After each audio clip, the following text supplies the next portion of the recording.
Maithili express की शानदार प्रस्तुति। बुता बुरा जदिया हमरा ला कोई शरम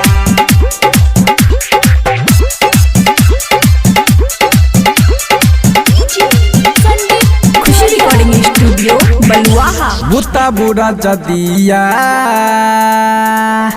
हमरा ला कोई शरम बुता बुरा जदिया हमरा ला कोई शरम अहि छी हमर राजा अहि के हम रानी बुझू नहीं राजा कनी हमर परेशानी हाँ बुता बुरा जदिया हमरा ला कोई शरम बुता बुरा जदिया हमरा ला कोई शरम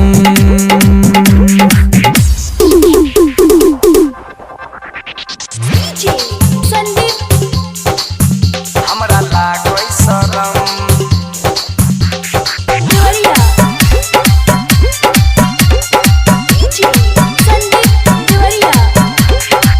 दूध के जैसन हमर गोरे गोरे गालियो चुसुन राजा हमर होठ लाले लालियो हाँ दूध के जैसन हमर गोरे गोरे गालियो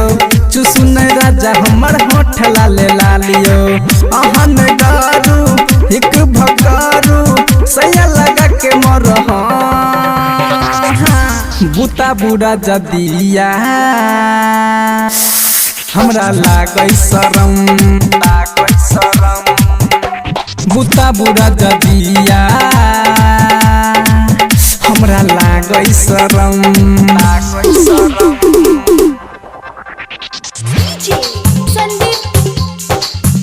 हमरा ला कोई शरम